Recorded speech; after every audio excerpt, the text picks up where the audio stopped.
And then long story short, I made more in that weekend than I did in months doing the coaching myself. So at that point I was like, yeah, I don't want to do this. Let's drop the business. Let's just work with this guy full time. Tried a lot of things, tried a lot of businesses, side hustles. I was selling clothes reselling vintage clothes at one point. I was doing freelancing on Fiverr. I was doing logo design, all that good stuff. I was growing Instagram pages, trying to figure whatever out just to make an extra little bit of cash. Environment is everything. It's like yeah, you can work hard, you cannot give up, but environment is super huge. It's so huge. Good day, everyone. Before we begin the video, I want to give a quick introduction about our guest speaker today, Matt Jacob. Just as a book has its own introduction, this video will also have one for itself. When Matt was only 5 years old, his family left the Philippines in search for better opportunities abroad, where they ended up in the UK. Up until the age of 19, Matt Jacob has lived his life all in the UK, becoming an Englishman himself. And at the age of 19, he decided to leave the UK to drop out of school in order to search for himself, his business, and the dreams he wants to acquire in the future. Cut years later, Matt Jacob has lived in Thailand and in the Philippines. And if that intrigues you a lot, stick around in this video, because I believe deep in myself there's people like you who needs to hear stories like this. Young men taking on big risks, taking a leap of faith to find something bigger than themselves and succeed. And right now, Matt Jacob runs a really well brand company and coaching business that he earns a good living from. So if that really intrigues you, I invite you to watch this video. And just a quick disclaimer, I tried to get Matt Jacob in his very meta form, where we could just have a conversation about these things, where he's relaxed and he can be very open about every single detail about his life. So this video is going to be different than most, but I hope you do enjoy that. And with that being said, here's the video. You strike me as a very interesting person, because you told me off camera in these weeks we've known each other, you basically left the UK to move here in the Philippines. So could you tell us more of what that's like? Well, first of all, great to be on. Pleasure. Of course. Mm-hmm. Thanks for having me on. Yeah, I left UK about 10 months ago. So I left the UK last year, March 2023. Went to Thailand first. Spent a few months there with the boys, and also working, building the business. And then came here to Philippines in the summer. As some of you might not know, I'm full Filipino. So I have my lolo and lola dito. And then during that whole time, I'm just here to make the most out of my time here. So right, it's been great so far. Sounds great. Could be worse. Yeah. So just so the audience has an idea of what your timeline could be, how old are you? I am 20. 20? Dang, it's very young. 20. So how old were you when you left the UK? I was 19. 19. Yeah, could you tell us more, I guess, what made you want to move out of the UK at the age of 19? Just more opportunity, more freedom. When I was back in UK, I was still I had just freshly dropped out of university. I did 1 year. I already, even when I signed up for university at the start of the year, I already knew I wasn't going to finish this. So, but I just didn't know how soon. I didn't expect it to be this soon. I'd be dropping out after the first year. After that, I moved back in with parents for a bit, trying to get my bearings, trying to figure out trying to figure out myself, not just business, not just this area, it's everything, man. It was a tough 9 months, and then things started picking up. Had some wins, had some losses. Finally had something that took off, and then I was able to leave last year in March and move to Thailand and start traveling the world, all that good stuff. Yeah. So, and then I'm here today speaking with you. So what was the thing that you were working on behind the scenes when you were going to uni? Yeah, so when I was in uni, I've always been that kid that got into entrepreneurship. So I've been trying to figure out this stuff for a long time. But, tried a lot of things, tried a lot of businesses, side hustles. I was selling clothes reselling vintage clothes at one point. I was doing freelancing on Fiverr. I was doing logo design, all that good stuff. I was growing Instagram pages, trying to figure whatever out just to make an extra little bit of cash. Right. And then, it was a long process. And then I tried running my own business, a coaching business. That didn't really work out. Had a couple clients here and there, but it wasn't anything crazy, anything consistent at least, which was most important. So then, when I moved back into my parents' house, I moved back, but I didn't have anything to show for it, because they didn't like the idea already of me dropping out of uni. But to come back and not have anything to show for it, I didn't have anything in my favor, right? So I just came back. Like, okay, when are you gonna get a job? What are you gonna do, right? And it's no shot to them. Like, I have to stress this. Like, we have I love them to death. We have the best relationship right now, like more than ever, right? So we can get into that later. But I was trying to run my own thing, pretty much. Didn't really work out. Then I focused on one thing, on one skill only, because with business you have to wear a bunch of different hats. You have to wear the sales hat, the marketing hat. But yeah, I focused on one thing. Yeah. Became an appointment setter, which we can dive into later. And then yeah, that's when things took off. Yeah, so how did you figure out what niche you wanted to go to? What made you decide appointment settings what you wanted to do? Mainly because while I was doing my coaching business, while it didn't work out, that was one of the skills that I picked up really fast. Right. Really fast was appointment setting. So essentially, I'd get new leads in, new potential customers, and then you have to figure out how can you get them to book in a sales call. And then on a sales call, that's when you do sales, you put on your Jordan Belfort hat, and then you try to close the deal, right? But the first step before that is how do you actually get them on the call in the first place? Yeah. So that was actually one of the things more than anything else that I picked up really quickly. So while the business didn't work out, I had a friend of mine who just started his business. Yeah. And he asked me for a hand. He was like, hey man, and this was like October, November time. This is one of my lowest points in life when I was at home trying to figure it out. He said, hey man, could you, my business is blowing up. Could you help me reply to all these people? And I was like, yeah, sure. I'll just do it for the weekend. And then after that, I need to do my own things. Like, yeah, sure. Okay, makes sense. I understand. Something to do to get by the weekend. Yeah. Probably make some cash on the side. Just extra cash, help a boy out, help be a homie. And then long story short, I made more in that weekend than I did in months doing the coaching myself. So at that point, I was like, yeah, I don't want to do this. Let's drop the business. Let's just work with this guy full time. He offered. I was like, yes, let's do it.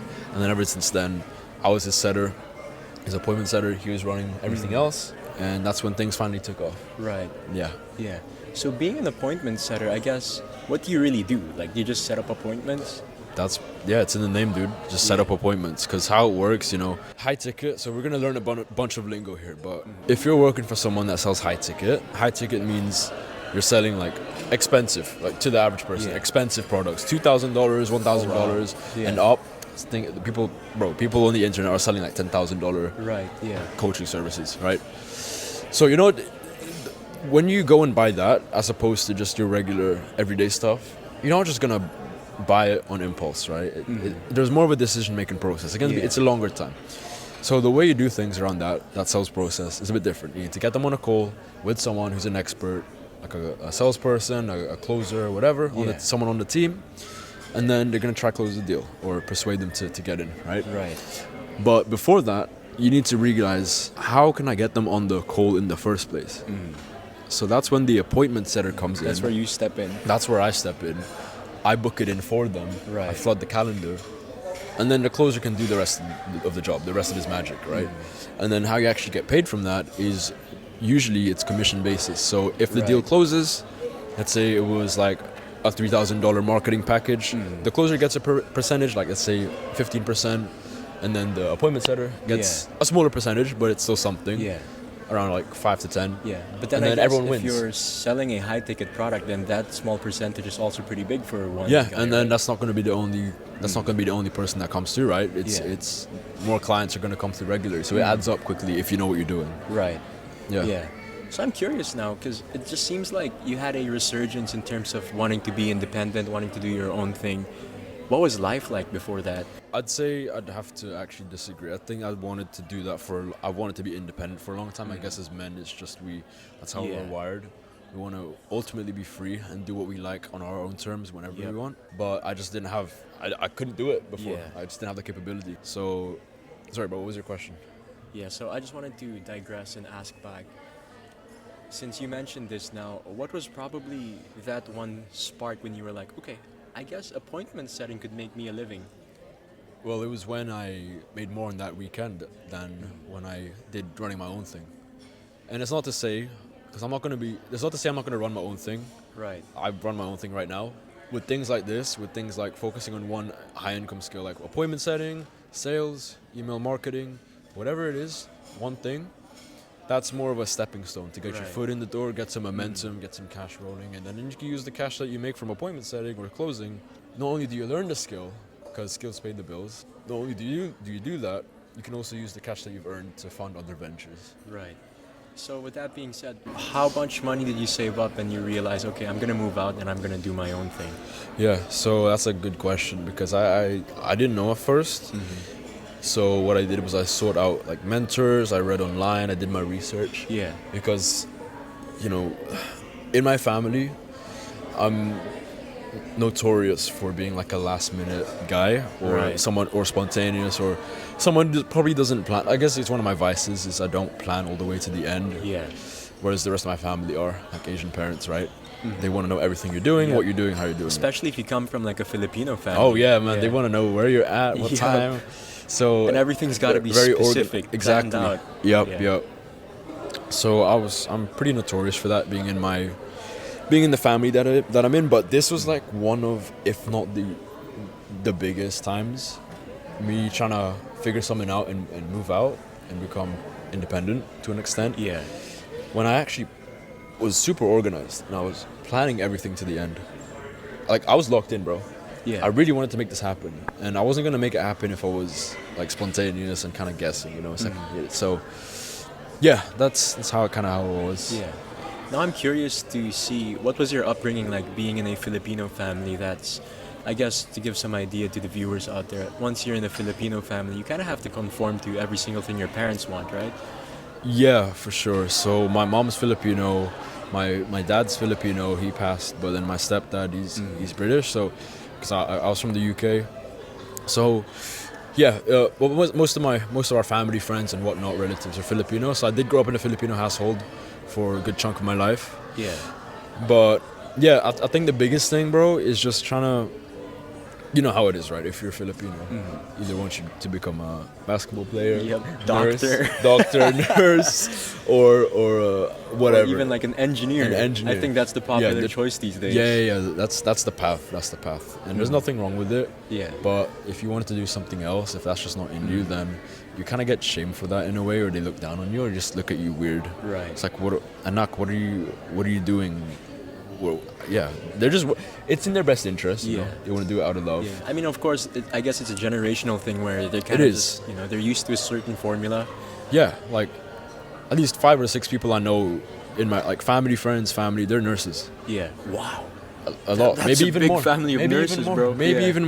even more. But you see how that's the extent it goes. Yeah. It's like Yao said. It's generational. It's what we're used Right. to. It's what we're used to. We're brought up to do. And sometimes there's that oddball in the family who wants to do something a bit different. Yeah. And I guess you never really wanted to be a nurse.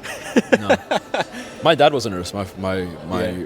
blood dad was a nurse, and I Rest respect in that. peace, by the way. Yes, sir. Yeah. Rest in peace. But yeah, it's here we are. Here we are. We choose our own future. We choose Yeah. our own life. Yeah. So I'm more curious now that you brought up that you grew up in a Filipino household. Growing up in a Filipino household, you end up becoming a certain mold. So what was Matt Jacob like before you decided to move out and take on these jobs and start your own thing? What timeline are we talking? Are we talking a few We're years talking, ago, like, or before you moved out? Before I moved Yeah. out. As I said, dude, I was trying. Were you like a nerd? a little bit? Yeah. Yeah. I was kind of like a nerd. But again, like deep down, this is what I've been wanting to do for a long time. I've always had that picture in mind. It's like, how nice would it be if I could just Yeah. do whatever I want, how I want, live how I want, under my own terms, right? I don't want to. The traditional stuff wasn't for me. I wanted to do my own thing. But up until recently, it's only just happened. Yeah. But yeah, much of the same. But it's just, I guess, as I said, the difference was I couldn't do it back then. Right. So there was that spirit inside of me that Yeah, was just, just wanting to break free the off dog that wanted to cage. get out of Yeah, the cage, if you know what I mean. I'm pretty sure everyone gets what you mean, brother. I'm a good, mabait ako. Okay. As he said, mabait siya. Mabait. And I can second the motion because I've been hanging out with Matt a lot. Yeah, lately. but I'd add to that question as well. Is I wasn't like, I was trying to be dialed in, but I guess now I'm more dialed in than ever. Yeah. Just in terms of my health, in terms of my social skills, networking, relationships. As I said, family relationships better now than ever. Yeah. So aside from business, like I think right now I'm just a lot more dialed in. I've learned a lot of things along the way, and that's contributed. Yeah. Whereas before I was just stuck in my house, right? Yeah. There's only so much you can do, Right. being in your mom's basement. Yeah. So I'm guessing, I mean, pretty sure like every one of you out there, or like yourself and myself, there's always just that one point in life when you just want to break free. And I'm Yeah. pretty sure at one point you were stuck and you didn't know what to do, but you wanted to get the heck out of there. Yeah. What was those steps for you to Perfect. figure out, okay, this is where I got to walk in? I'd be lying if I said I knew what to do exactly.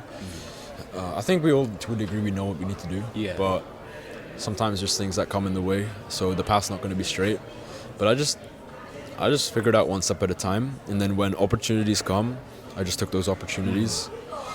Because you could be walking the same path as me, but for you to not, like, your progress is only going to be delayed if you don't Yeah. take those opportunities. Yep. You just procrastinate, you sleep on them, you take time to make decisions. Sometimes you just have to go for it, man. To an extent, you kind of had all these opportunities in front of you, like that one time your friend wanted you to do appointment setting. Yep. It was just Yeah. stupid at that point to not take it, I guess. Yeah, exactly. It was a no-brainer, but you know, take another person. Let's take another person. Maybe they wouldn't have.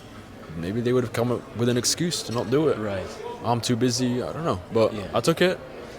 Saw where it went, and Yeah. paid off, I guess. I guess I want to tackle back on your family situation, because I have a brother that basically dropped out as well.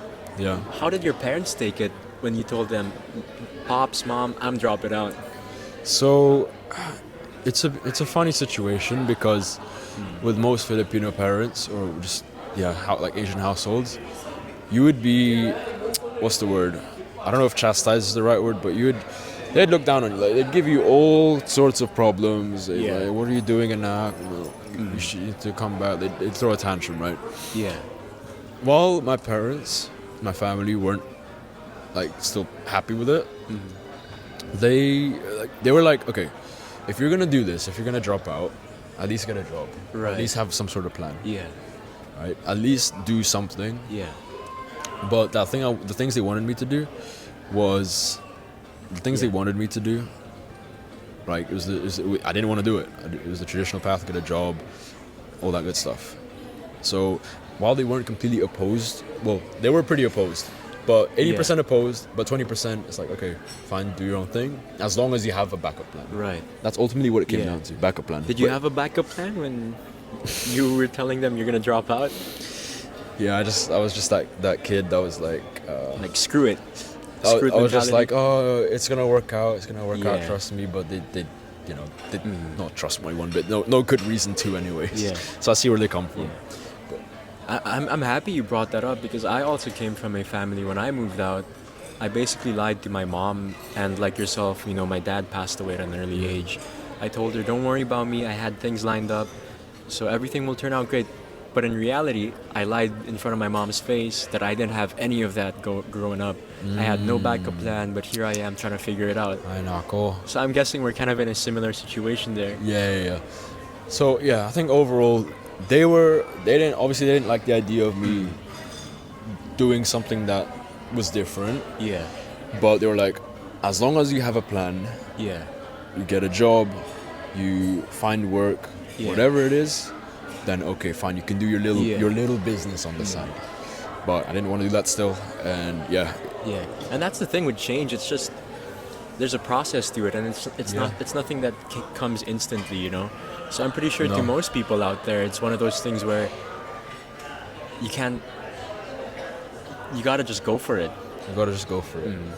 Yeah, bro, I didn't know what I was doing. I still don't know what I'm doing, Yeah. but as I said, we're figuring it out. And I step by guess step. people are just so confident in what they're used to. Yeah, you know? but also like the belief. The belief is a big thing. The conviction, the confidence that you're gonna do it. That's what's gonna carry you. Yeah. That's what's gonna carry you. Like, even if, why would you go into anything, any venture?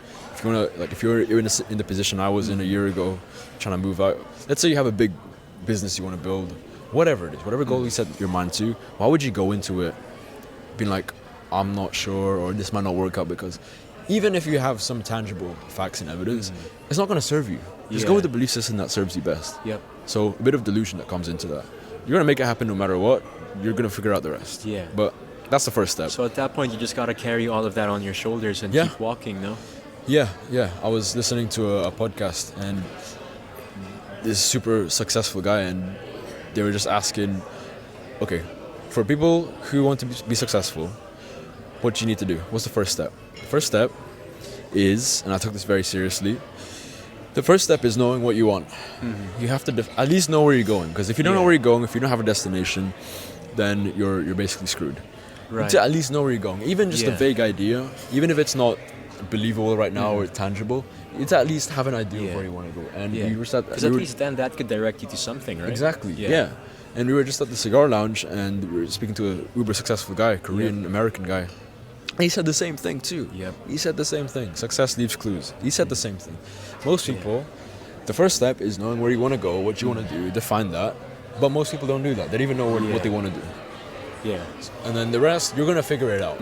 If you have enough belief and conviction, you're going to figure it out one way or another. Because the path's not going to be straight. Yeah. And I think that just serves as a reminder for people like myself even, and to those watching, you just really got to stick to the process you choose to go down, you know? Yeah, stick to it. Most of the time, the people who are in the position you want to be in, this is something I learned. Yeah. The people who are where you want to be, the only difference is there isn't actually that much separating you from them. They just had more time in the game, and they're doing certain things that got them there. Whereas you, for example, let's say you're not where you want to be. It's because you're doing certain things. That's keeping you there. Or maybe you don't know what you don't know. Yep. So maybe there's a knowledge gap. But I'd say it's just like time in the game, man. Don't give up. Stick to what you're doing. Dang, that is one hefty message. The next thing I want to ask is, why did you choose to move to Thailand anyway? Okay, yeah, it's a good question, because it's like I could have easily moved here. So shout out my mom, actually. So I'm gonna give props. Leave in the comments, shout out to moms. Shout out to mom. Shout out to your moms, love them. You. And when I broke the news about a month before I was moving out. By that point, I'd already this is like a secret operation. Yeah. So by the whole time when I was planning my move out, my escape plan, I didn't tell anyone. Yeah. Except like people close to me. But I didn't tell my family, especially because... Just so we can have a count, how many people were close to you back then in the UK? I don't know, dude. 2, 3? I don't know. Yeah. Only a few, that's for sure. A few. By close, I mean people I could trust telling them this kind of stuff before it even happened. So a month before my flight, it was like exactly a month too, which is crazy. So a month before my flight, that's when I broke the news to my family and her that I was moving to Thailand. At first, a lot of questions, very skeptical. But as I said, like I'm notorious for being a spontaneous guy. Yeah. But when they saw this was something that was actually set on doing, and I'd planned all the way to the end, then they started to understand. Right. And then she was actually, so this is where the shout out comes in. She actually suggested, she's like, okay, if you're going to Thailand, why don't you go to Philippines, see your Lola and Lola? I was like, okay, I don't know how I didn't think of that. Yeah. It makes so much sense. Right, because you had family members here. I had family members here, and it's only like a 2-hour flight, 2-3 hour flight. So it made complete sense. But for whatever reason, I didn't think of that. So that's why that's how I got the idea of moving to Philippines. But with Thailand, many different reasons. Even though I'm not Thai, and maybe I look Thai, but I know a bit of Thai. But by the way, he does Muay Thai. He's actually really good at it. Yeah, Muay Thai, and I'll get to that right now. Well, I moved to Thailand because I already knew people there. It was, from what I've seen, it's a great place to, especially if you're like a digital nomad or you're just getting your foot in the door with like making money online. Great place to be.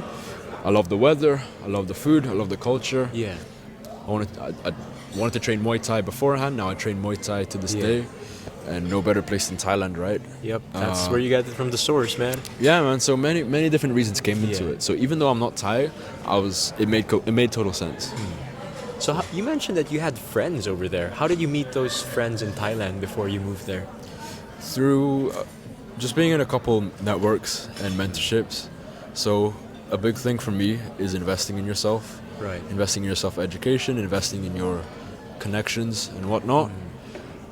So people like to invest in stocks. People like to invest in in bonds, whatever it is, right? Yeah. But I think the best investment you can make, especially if you're starting out, is yourself. Definitely. Because you're gonna get the biggest ROI from that.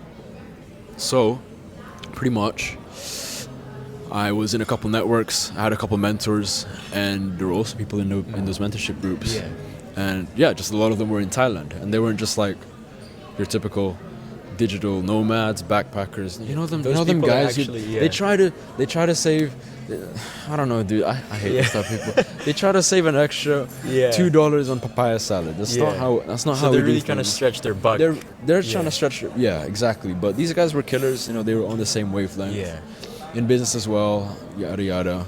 So So a large obviously, chunk of them yeah. were in Thailand already. So I wanted to go see them. And obviously, you wanted to be surrounded by people who are killers like that. No? Yeah, 100%. Yeah, environment I'm is pretty everything. sure you're not just a dumbass that just walks into a door full of people you don't know. And I'm pretty sure those people, one, they were bona fide. Two, they had the skills to pay the bills. Yeah. And three, they were going to be a big influence on you, right? Yep, exactly. Environment is everything. It's like adding on to what I said earlier. It's like, yeah, you can work hard, you Yeah. cannot give up, but environment is super huge. I'm glad you brought that up, bro. It's so huge. Like right now, Yeah. we're in Shangri-La, BGC, and even just being in this environment, like who else is gonna be here, right? Successful people, people who've made something out of themselves, and it rubs off on you. Yep. We're in a different frequency right now Yeah. compared to if I was in, I don't know, the complete opposite. Yeah. Dang. And being around you, being around our friends Yeah. who also have something, it rubs off on you. A lot of Yeah. the things that we do and we think is subconscious, we don't control it. Yeah. An environment is one of the biggest things to hack that, if that makes sense. I hope I'm not sounding like too much of a guru. I probably am, But but hey, that's your life, you know? That's how you grind your teeth Yeah, bro. and you were able to get here. yeah, it's the quote. It's like surround yourself with 4 successful people, or Yeah. you're gonna be the sum of the 5 people you hang out with the most. Definitely. It works. It's cliche. You hear it all the time. But why do you think you hear it all the time? Because it's true. And I want to add on to that because, you know, ever since I hang out with you and the people who we keep very close in our circle, Yeah. by this, like, second, third week of January, it's probably the most productive I've been. Facts. And given the fact that I had to sacrifice and suffer through a lot by sacrificing my sleep, my time, even food, you know, because when you're busy, I don't know if this is going to make sense, but to the people who's been there, you understand you Yeah. don't even have time to eat. No. Sometimes not even to shower at all. I'm losing weight as we speak right now, Yeah. bro. I'm just 1 meal a day is what it is right now. 2 meals maybe. So that being said, it's just like, I agree. You gotta have that circle that's, you know, same wavelength as you. You gotta be killers out there. Yeah, man. And even if you're not like, let's say, like a year ago, Yeah. even if I wasn't up to their level, let's say I was like the new kid on the block, even if you just surround yourself with those type of people, you're gonna become them. You're gonna become like, as I said earlier. Yeah. It's just gonna rub off on you. Yeah. Compared to being around, and it goes the other way. If you're a friend group is a bunch of bums and they're lazy. Yeah. And Party goers every week, trying to get by through the yeah, weekends. it's weekdays, simple. I mean. You're gonna become the sum of the 5 people you're Yeah. around with the most. So even if you're the small fish in the pond, if you hang around the big fish, what do you think is gonna happen? It might not happen tomorrow, might not happen the day after, but everything that they're talking about, the frequencies, Yeah. everything, it's gonna rub off on you, and you'll Definitely. soon become Yeah. a killer. You'll pick up, even if it's just 1% of them, though. Yeah, Yeah. exactly. So Yeah. I think that's the biggest thing, man. That's the biggest needle mover. Just getting more environments like this, getting more around more people like Yao and our mutuals. And that's also a big reason why I moved out. Yeah. Being in that environment, in the family house, what's gonna rub off on me is their beliefs, their projections, and like people in my hometown too. But that's not where I want to be. If I wanted to stay there, then fine, by all means, stay there. But Yeah. I wanted to do more for myself. So what do? I go to around other people who are already where I'm at. Yeah. So environment, baby. Matt, you've moved out at the age of 19 to go to Thailand. Yeah. What was it like for a young teenage boy to move to a completely distant land with random people, a different age gap? What was it like? It was great, dude. It was great. I don't know what else to say. You just have to be there to experience it. Of course, first few days there, so I'll tell more about myself. So first few days, we moved to Koh Samui in Thailand, so that's kind of like Phuket, but less crowded, less Russians, Less ratchet. less. It's still ratchet, but Oh, okay. it's always ratchet. Wherever you go in Thailand, it's ratchet. Yeah. But it was just a lot nicer, and it's kind of, I wouldn't say slept on, but more slept on than the popular destinations Right. like Bangkok and Phuket. And that's where my guys were, the people I knew beforehand. So I went to Koh Samui. It was great, but the first few days, it was a massive culture shock because I had No to... fish and chips there. No fish. No fish and chips, only fish salad. I had to learn how to ride a scooter, a motorcycle. When I'd never ridden one in my life before. I've had a few crashes there. Don't tell my mom. I had to learn that. I had to get used to the weather again. When I was in UK, we hadn't traveled. We hadn't gone out the country in like 3 years. So it was great. Like finally being out, like free in another land. Also the language as well. No basic Thai, but if you know basic Thai, you'll be good. But there was a lot of adjustments I had to make the first few I'm pretty days. sure it's so hard to read those Thai words, let alone pronounce it. I've given up. Can you say some Thai words for us? Sawadee Kap, 5,000 baht only. Is that pretty good, guys? I don't know. I'm not Thai. 5,000 baht kap. I've heard that before. Kopong kap. Aroy mak mak. Yeah. But yeah, a lot of adjustments in the beginning, but you know, we get used to it. As humans, we're really good at adapting. So yeah, we adapted to that stuff in no time. You know. I'm guessing that before you moved there, your friends that you've connected with through your mentors and your educational stuff, I'm pretty sure they lived in one house, right? Yeah, we all lived in one house. So guys, if you haven't had the chance to do this already, just go do it. Like, have some balls. Go to Thailand, go to wherever. Move in, even just for a couple months, even just for 1 month. Move into a sick ass villa. Oh, and that's another thing why I moved is it's way cheaper there. Your money goes a long way. So And we you found were this. earning Great British Pounds, right? Yeah, great. The Great British Pounds. Yeah. So you could find villas there, no joke. You could find villas there, like on par with like Miami villas, Dubai villas, if you could say that. Yeah. And they'd be the rent for that would be on par with what you'd get in a standard 2-bedroom apartment in the UK, no joke. And when I first found out for the first time, that was a culture shock. Yeah. I was like, quality dude, of life just quality of skyrocketed. life for way cheaper, right? So we found this villa. As soon as I saw it, my love at first sight. It was perfect. It was on the hills, swimming pool in the front, tall glass windows, 3-bed. You have a beer on your side. Beer on your side. Guess how much that was? That was only like $3,000 per month. For one house. A villa. And you're splitting it with how many people? 3 people. So each of us, apart from utilities, we were paying $1,000 to live in a villa, in a sick ass villa at 19, 20, 21, 22. We'll probably include some of the pictures here. Yeah, I'll send you pictures, dude. Perfect, It's yeah. beautiful. Love at first sight. That in itself is a process. Like we had to get connections to try find a couple of places to stay. But ultimately, it was worth it. So if you guys haven't done it already, just take the lead. Go find a couple of boys. Yep. And go live your life in a sick ass villa. So, wow. From the age of 19 up until 20, that was just 1 year from now, right? Yeah. You basically had to grow from a boy to a man. I was sharing my bedroom with my stepbrother in a bunk bed to living in a sick ass villa in Thailand on the hills, seaside view, on an island, eating pad thai, getting sun 24/7, training Muay Thai. Actually, Here's the dream of life. Before we move any further, how much money did you save up before coming to Thailand anyway? In Great British Pounds? In the Great British Pounds. Yep. Probably about 2-3K. Damn. And I'd recommend that. That's a good point. You don't want to just go. You can, if you really want to. But I recommend you save up first, just in case, and it provides peace of mind. But have at least like 3 to 5K pounds. No, not Or dollars. pounds. No, not just pounds. 3K to 5K pounds, or that's like I don't know, 4 to 7K USD saved up in the bank. On top of that, having a stable, consistent income online remotely, So and then you're ready to move. You're Basically, telling me before you moved to Thailand, you had like 3,000 Great British Pounds in your savings, all from appointment setting and hustling. something like that, yeah. Jeez, man, this guy's the real deal. But man. that's a good. But here's the thing, like it went out pretty quickly. Did you blow it all off? we talked about this. There was just a story I could tell.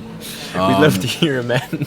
Yeah, so yeah, it goes quickly, you know, because you're excited, you're a young man. Yeah, you and moved out. You just moved out. Parents you're aren't on there. top of the world. Yeah, no parents are there to tell you what you do. So what you go and do, it's natural, right? Yeah. Just go.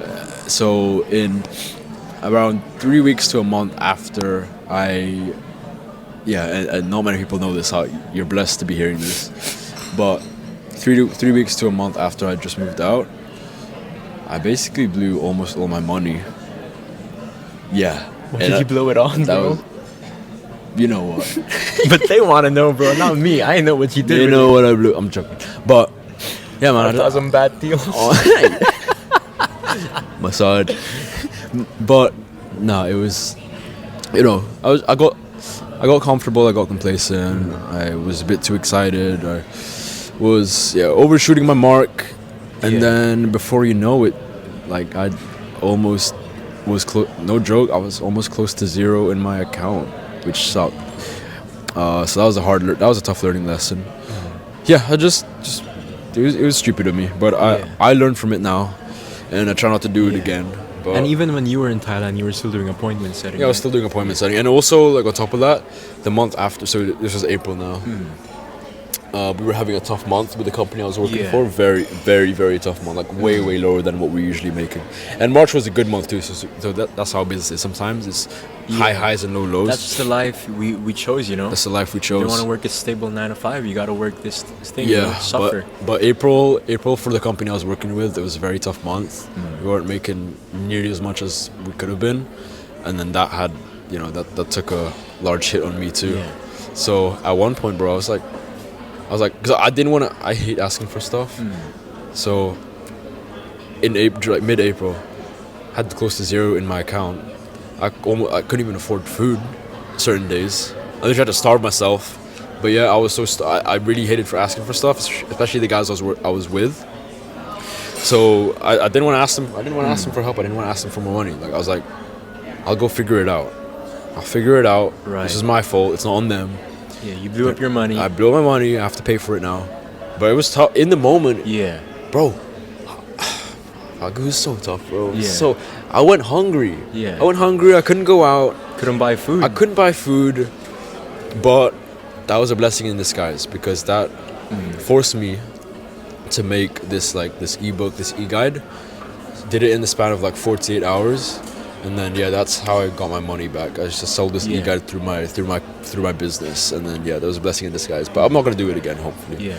I don't want to get in that position. You went God from forbid. having a crap ton of money, blowing it all off, going hungry, figuring a way to make more money. Yeah, bro. And you made this ebook. Yeah, bro. Yeah, I mean, and as well, like a week after I landed in March, like end of March, I just got one of my, if not the biggest commission I ever got. Yeah. So I got a bit excited. Yeah. Blew that as well. And then I was this guy, man. freaking near close to zero in my account, if Yeah. not zero in my account. But then, I didn't want to ask for anything. I didn't want any handouts. So You really just took it upon I yourself. just took it upon myself. Even if I was so hungry, bro, during that time. It was embarrassing too. It was embarrassing, and not many people knew that. They literally didn't know I was like in that position. Yeah. Starving, didn't have much money. But yeah, we made it back, baby. We made it back. That's what happens. That's the game we play. Yeah. Dang, so what kind of ebook did you make? It's about appointment setting. So the whole goal of it was to, and if you want it, just message me, or you can put a link, whatever you want to do. Put it down below. Yeah. So the whole goal of it was to just cram in everything that I learned about appointment setting up until that point. Just cram it all in one guide that people can get access to. So, and I put my heart in. When I told you, I put my heart and soul to this. On top of the pressure I was having of blowing all my money and having to make it back soon, I put my heart and soul into that ebook. So I filled it with as much value as I possibly can. Just infinite source, how tips with landing a position, a job, tips with appointment setting, like to the point where even a complete beginner can get it and they'd be good, pretty much. So made that on the span of 48 hours, and then I sold it. And as soon as I launched it, like one sale came through within 5 minutes. Wow. 2, 3, 4. I think I did like 5, 6 sales Yeah. on the first day of launch. Yeah. So, but it's not about that. It's just I wanted to put everything that I learned up until this Yeah. point. And it paid off, you know? And it paid off, and to this day, people are still getting it, getting their hands on it. And we got amazing testimonials, amazing results from it. People just from the ebook, Yeah. just from the ebook. Right. So yeah, blessing in disguise. Everything for a Yeah. reason, right? Dang, so it seems like your experience in Thailand is quite hefty, man. Yeah, You've yeah. gone through being hungry, It was being up broke. and downs. It was up and downs, man. Yeah. Bro, I was short on. I was gonna be short on rent Yeah. too. So big pressure there too. Yeah. Even if it was just $1,000, I didn't have that. But yeah, man. Just overall, Thailand was great. Yeah. Good character development. So after Thailand, why did you leave to come to the Philippines? Well, as I said, like my mom planted the idea in my head. Yeah. So and it was so from Thailand in June. Went to Philippines, 2-hour flight. Went to the province in Cavite City, where I saw my Lolo and Lola again, who I hadn't seen in six years. And it's always great seeing your It's always great. grand family, you know? Yeah, so they were so excited to see me again. I was excited to see them. Yeah. Family, friends I hadn't seen in over decades. Yeah. So it was good to be back. And then I was in the province for 2-3 weeks, and then I made it to Manila to Yeah. settle down. My aunt had a condo unit, so she let me stay there. Even to this day, I'm still staying there. So shout out Tita. Come on, shout out your titas down below. Yeah. Yeah. And then yeah, just say other than that, nothing really changed. Yeah. Just working with you guys and yeah, building. Now I guess so we could compare. What do you like more, Manila or Koh Samui? Koh Samui. I don't like that question because it's like comparing. Because with Koh Samui, it's island life versus city life in Manila. So Yeah. it's like comparing oranges to apples. So yeah, I couldn't give an answer. Just because like one day I'll wake up and I'll miss Koh Samui. Yeah. I'll miss like the island and once the you wake island up, life. you could have your, pina coladas and head to the beach. Yeah, exactly. Train Muay Thai. This was literally our schedule. Is we'd wake up, train Muay Thai, come back, jump in the pool, shower, freshen up, head to breakfast. Let's go. I'm sorry, we're watching also Japan play Iraq right now. Yeah, they just They scored. just scored. Yeah, this guy's over the moon. I'm Japanese, that's why. Yeah. Yeah, so like one day I'll wake up and I'll miss Koh Samui. And then another day I'll be like, I'm glad I'm here in the city. Yeah. It's just, it's hard to compare. If I was in Bangkok, in Manila, I could probably compare better. Yeah. But yeah, it differs, bro. It differs. Depends what I want. But if you're more of an island boy or island girl, Maybe Koh Samui is the maybe place Koh to go, Samui is the right? place to be. Yeah. If you like your beaches and your beaches, then Wink. yeah, wink. But if you're more of a city boy or a city girl, then somewhere like Manila or Bangkok would be the place to go. Yeah. So it's all up to you what you want, your preference. Yeah. Things move a lot faster in the city, that's for sure. Dang, so, wow. You went from UK at 19 to Thailand to 20, and here you are still 20 here in the Philippines. Yeah. Do you look back at your life and think, I should have done things better? Do you have any regrets?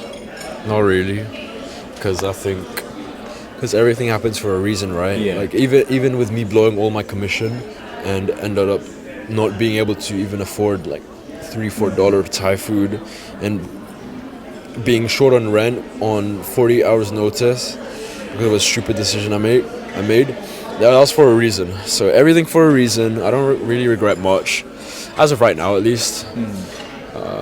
I guess the only regret I had was not doing it sooner. Right. Not doing it all sooner. You wish you would have done this all at 16, 17? Yeah, send it. Let's go, Yeah. baby. No, I get what you mean because Wild I West. sit here at the age of 21 and I really wish I could go back in time knowing what I know now because then I'm pretty sure I would have gone farther than I could even imagine. Yeah, man. Time in the game, Yeah. baby. Time, money you can get back, experiences and time you can't get back. So, since the UK up until the Philippines, you're still doing appointment setting? It's not quite. Yeah, I'm still in the industry. That's my thing. Like I have a whole YouTube channel centered around it. I live and breathe appointment setting. I teach people all the time. I have students under me. So, Yeah. but for the longest time, I was doing the appointment setting myself. So I was doing the thing myself, the job myself, and then only up until recently, I moved into more like a managerial role where instead of me doing the appointment setting myself, I would have setters or a set. Right now, it's just one setter, but I'd work for a company and I would have a setter underneath me, and I'd guide them, I'd show them the game, keep them accountable, you know? Yeah. So more of a setter manager role is what I'm doing right now. And then on top of that, I recently opened up the mentorship program, helping other people out. Again, same kind of goal with the ebook. I wanted to just kind of be the big brother and show the way for others, you know, because it's people want to learn, people want to know. Yeah. So yeah, that's what I'm on right now. So to have more of an understanding, how much were you making in the UK? How much were you making in Thailand? And how much are you making right now? If you don't mind disclosing that, of course. In the UK and Thailand, and even here right now, is much of the same because during that 9-month period, I was head down, grinding, set on moving out, didn't have much distractions. So I'd say if we had to compare through that 9-month stint when I was just super locked in, I wanted to go, then it's kind of the same. But before, if you're asking like before that, before all this, I was flat broke as well, bro. I was broke. Broke, bro. Yeah. So yeah, but it's been kind of the same, But obviously we're gonna 10x that this year. So. Dang, if you could give a ballpark, what was your earnings like so far here in the Philippines per month on average? Yeah. So we are actually, what's the date today? It's 19th right now, January as of this 19th, recording. Just crossed halfway into the month, and we are close to hitting a 5K month. Dang. So yeah, it's been pretty Think good. about that, guys. It's 5K a month for a 20-year-old that left the UK to go to Thailand and now stays here in the Philippines. Yeah, I mean it's cool, but like there's always a bigger fish. Yeah. So I don't really compare this to. That's why I'm always like really modest and kind of downplay my earnings and my successes to you guys. It's just because like I'm comparing myself to the other to people who are where I want to be. I want to earn way more than this, 5-10x. All right, so I'm comparing myself to them. So to me, it's like I feel I'm behind. In a way, I am behind, but to most people, you know, I guess it's good. So, and I appreciate that. Yeah, I'm grateful though. It's not that I'm not grateful. I'm grateful. Yeah. I'm very grateful. Dang, so how are you loving the Philippines after your stay here? I mean, it's kind of like homecoming for you. It's the homecoming, the flowers, the celebrations, the autographs. By the way, just so you guys know, this guy's been like, you know, he's like a magnet to all these Filipinas, bro. I don't know what he's talking. I'm mabiyit ako, church boy ako. Yeah, whatever. No, it's been good, dude. It's been good to be back. I see myself staying here for a while. I'm pretty sure it's you're so happy because you can finally cross that cultural border that's been so far away from you, you know? Yeah, it's been good to be back, man. It's been good to even just having the little things like Lola's Sinigang, kare kare, home cooking, being back in the province. Because guys, as conyo as I might seem to people, or like you might not, like people watching this, they might not think I'm Filipino. I'm actually Filipino. I'm full Filipino. Mom and dad is Filipino, and I grew up, I grew up here until I was 7, before my mom and my family moved me to the UK to come with them. Yeah. But from 0 to 7, this is where I was, bro. I grew up in the province. I have province friends, but I grew up in the province. I went to school here. Yeah. Kaya magtindihan Tagalog. Pretty good Tagalog, bro, if you ask me. Thank you. But yeah, I'm Filipino. I'm Filipino. Yeah. So I know what it's like, and it's good to be back. It's good to be back, man. Yeah. Good to be back. And it's great to have you here, man. Appreciate it. By the way, just off topic, I'm kind of bummed out now. Japan just lost 2-1 to Iraq. I mean, congrats to you guys, but you everything know, for a reason. Everything for a reason, you know. They might win their next game. Yep. Argentina didn't lose to Saudi Arabia to win the World Cup. Exactly. You know, it happened. It wasn't for no reason, right? Diba. Yep. Anyways, going back to the topic. Just so you know, he loves football too. He was on his way to becoming a professional. Yeah, well, I just got injured, you know. Yeah. I just got injured. Yeah, right. He tore his ACL. I tore my ACL, as you can see here. Or you can see here, I can barely even lift my leg up. Yeah, dude, Stephen Hawking. Yeah. Oh crap, Epstein. Anyways, it just seems like I've learned so much to hear from you, and hearing from all of this, it's just same, bro. Same. You actively put yourself out there in positions where adversity is right in front of you, so you could adapt. Yep. Yeah. I had to have it no other way, bro. what else am I gonna do? Yeah. What else am I gonna do? Am I just gonna stay at home and just keep staying in my childhood Yeah. bedroom and not take risks and not build the life that I want to live? No, I don't want to do that. I don't want to do that, bro. I wouldn't have it any other way. Yeah. Being here today with you, I wouldn't have it any other way. So Dang. yeah. So everyone's just got to go through something very horrible and figure their way out. Yeah, and it could always be worse. That's the thing. Like, there's kids on the street. Like, that could have easily been me. But yeah, I'm grateful, very, very thankful for what I have, what I've accomplished. But I'm also thankful to be around people who are where I want to be, and because it makes me feel like I've got a long way to go. I'm not just sitting back, foot off the gas, never comfortable. But yeah, always grateful. Yeah. Very, very grateful, very thankful, and to many more. So from here on out, what's next for the one and only Keith Matt Jacob? What's next for the Keith Matt Jacob? Just more of what we're doing at the moment. Just keep doing what we're doing. More of what's working, cutting out the things, the bad habits, the bad people. More. And yeah, just in terms of business, really build myself up. Because again, as I said, I just started this like a center management role type thing recently. So build that up to a point, make more connections, get more students inside the program, show them the game, change their lives in the process, build my personal brand, blow up on YouTube, on Instagram, everywhere. Takeover season, baby. 2024. That's the goal. Yeah. Yes, sir. Dang. So the ultimate and final question, what's a piece of advice you want to give to people out there? I hate Because this guy's the real deal, man. I hate this question, dude. But Yeah. one piece of advice, just start. Just. It's the first thing of the equation. It's the first thing. Just get clear on what life you want in the first place. Maybe you don't want my life. Maybe you don't. Maybe you don't want to live like Yao. But what is it that you want personally? Define that to a T, get super specific, and then behind that, have massive belief and conviction in yourself that you're going to make it happen. You might not know how, but just trust yourself to figure it out along the way and take opportunities that come your way. Don't sleep on them. Don't procrastinate. Don't be a I'll think about it type of guy. Whatever opportunities come your way, that's going to get you closer to your goal. Just Go take it. Just go for it. Uncertainty, that's fine. That's part of the process.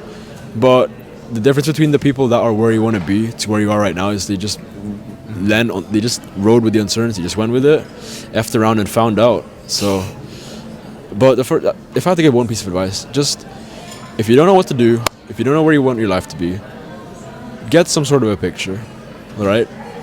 Make a dream board for Make all a you dream care. board, make a vision board. Picture can't- your wife, just your picture- kids.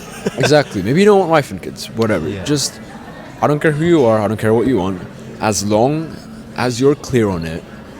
So yeah, this is actually a good question, because now I know what it is. It's like, just know what you want, guys. Just know what you want. Just get specific with it, and then just baby steps from there, right? You figure it out. Because I know what I wanted, I knew what I wanted, and even then I'm not where I want to be. And I think the progression for you is great. Initially, you Yeah. wanted freedom.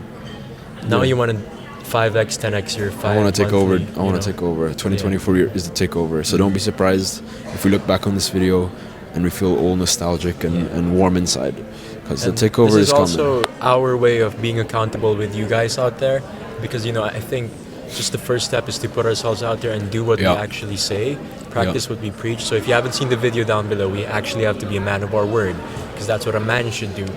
And if we Yeah. look A back man. in 5 years' time Man. and we don't man. become what we said we're gonna become, cancel us. Yeah, cancel us. Put us on Rumble. But yeah, bro, if I could give one piece of advice, first step is always gonna be defining what you want. Yep. Have massive belief in yourself that you're gonna figure it out, and then yeah, just work from there. Just work from there. And environment too. Get in the environment that's gonna get you there. Yeah. So even if that means getting in Shangri-La, even if that means moving out, just get away from the environment that's holding you back. Yeah. Yeah, environment is everything. It's all subconscious. It's subconscious. Yep. Dang. Free game right there. And get my e-guide. Yep. And hit me up on Instagram. Whether So as business we or end this, personal guys, reasons. We're gonna link everything about Matt Jacob down below. Make sure to follow him on Instagram, follow him on YouTube. If you want to get into appointment setting, he's your guy. If you want to get mentoring and coaching, he's your guy as well. I've seen him how he works with his clients. He's very hands-on. He would literally go out of his way, even if we're in the middle of something, to attend to you guys. Of course, bro. So with that being said, thank you so much, Matt Jacob. Thank you, It's sir. been a pleasure. Thank you, senor. And blow up Yao's channel. Yep, Yes, sir. Minor reviews, baby. Let's go. we're gonna get there. We're gonna get there. In Shout the out, meantime, Yao. we're Thanks just for your gonna time. have some beers, enjoy the rest of the night, have some more friends come over, Yep. and we'll see you next time. Define what you want, baby. Trademark. I'm pretty good. That was the best thing. That's the best day of my life.